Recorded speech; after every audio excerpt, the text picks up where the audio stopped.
Voilà, mesdames et messieurs, vous suivez Ziana TV en ligne directe de Brazzaville, Blanchard Roba. Blanchard Roba, bonsoir. Bonsoir. Vous êtes en ce moment à Brazzaville. Ce soir, le général Jean-Marie Michel Moukoko, qui s'est lui déclaré aussi candidat à la présidence de la République, est arrivé à Maya. Les incidents ont émaillé cette arrivée grave, il faut le dire, des arrestations. Qu'est-ce que vous pouvez nous en dire, Blanchard Roba? C'est honteux ce que je viens de vivre ce soir. C'est vraiment honteux. Je me demande qu'est-ce qui se passe aujourd'hui, vraiment dans la tête, je dirais, de ceux qui nous gouvernent aujourd'hui. Qu'est-ce qui se passe? Voilà un compatriote qui décide de se présenter à une élection, qui rentre chez lui, qui n'a aucun grief au niveau pénal, au niveau judiciaire, rien du tout, qui rentre chez lui. Il arrive à l'aéroport, c'est incroyable ce qui s'est passé aujourd'hui. Des hommes en civil, avec c'est incroyable, des pierres, avec des bouteilles.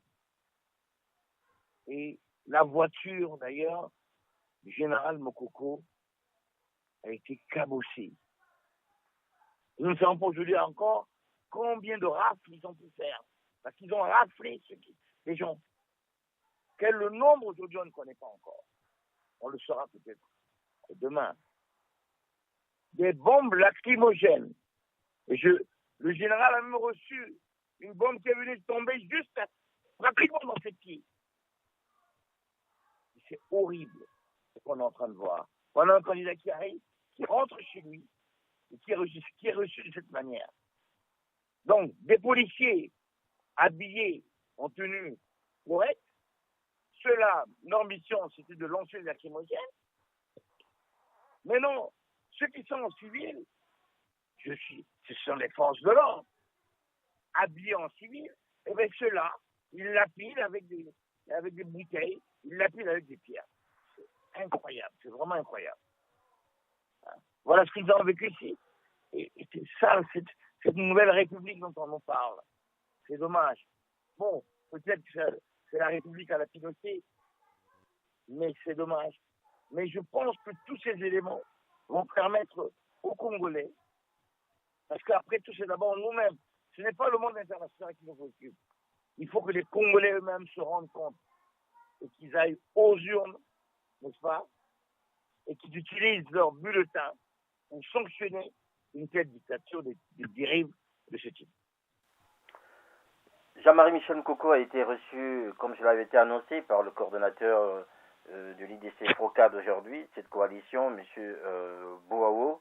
Est-ce que vous pensez aujourd'hui qu'il bénéficie de tout votre soutien par rapport à tout ce qui est arrivé aujourd'hui et aussi du fait que vous-même, dans votre plateforme, vous avez aussi des candidats qui seront ces challengers? En tout cas,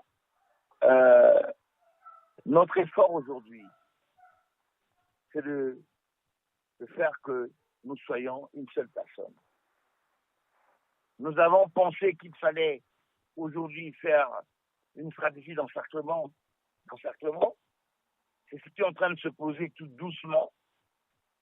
Et Jean-Marie Michel Moukoko est un des nôtres. Et nous sommes avec lui. Et nous le soutiendrons comme nous soutiendrons tous les autres. Parce que l'objectif pour nous, ce n'est pas individuel en ce moment. L'objectif pour nous, c'est l'alternance démocratique, sans problème, de manière apaisée en 2016, en mars. Ce qui nous intéresse, c'est l'objectif final qui est d'assurer l'alternance démocratique. Donc, tous ceux qui vont contribuer à faire que cet objectif soit vrai, eh nous sommes ensemble. Ces derniers temps, vous êtes plaint parce que vous ne pouviez sortir du Congo pour venir profiter de vos soins en France. Et pourtant, le pouvoir de Brazzaville vous a remis votre passeport et vous n'avez pu voyager pour la France. Qu'est-ce qui s'est passé exactement, Blanchard Roba? Écoutez, je ne pense pas que je sois un martyr, mais je me fais le devoir quand même d'informer ceux qui soutiennent les causes justes. En effet, la semaine dernière, il m'a été livré à domicile. Je dis bien à domicile parce que c'est un bon signe pour moi.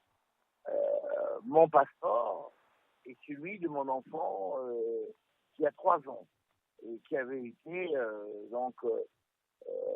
retenu dans les services par les services depuis plus de 8 mois. Depuis de 8 mois. Bon, j'ai pensé que c'était un bon signe quand même, une détente, le fait qu'on m'ait emmené les passeports à la maison.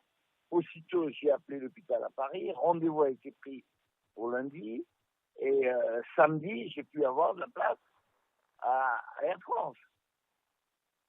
Et malheureusement, en arrivant à l'aéroport, mon GDC plutôt, qui est allé faire les formalités avant, parce que on est obligé de faire excessivement attention avec ce pouvoir qui dit une chose et qui fait le contraire. Aujourd'hui, qu'est-ce que vous avez comme recours par rapport à cette situation? Écoutez, le seul recours que j'ai fait, puisque après ma dernière conférence de presse, suite au fait qu'on me débarque de l'avion parce que je voulais aller voir ma famille à Pointe-Noire, et qu'on me débarquait de l'avion à l'aéroport de Maya, j'avais donné une conférence de presse. J'avais annoncé que je ferais un recours auprès du chef d'État, lui en tant que garant des libertés individuelles. J'ai fait le recours en bonne et due forme. Et je pense que la réponse que j'ai eue est claire. La réponse de mon recours que j'ai eue est claire. Mais c'est une fin de non-recevoir. Et donc, qu'est-ce que j'ai d'autre à faire? Donc, je ne sais plus compter sur l'impartialité, sur la noblesse de l'État congolais. Donc, je suis obligé de prendre des avocats et j'ai pris, étant résident également en France, j'ai pris des avocats pour essayer d'interpeller l'État congolais sur cette manière, je dirais, triste de pouvoir priver les Congolais, les opposants politiques, il faut dire clairement, de leurs droits. Merci Blanchard Roba. Je rappelle que vous êtes le président du MSD, membre de la coalition IDC FORCAD de l'opposition congolaise. Je vous en prie, et je suis porte-parole donc de cette coalition de l'opposition. Donc il n'y a pas de doute, vous êtes tombé sur la bonne porte. Merci beaucoup. Au revoir et à très bientôt.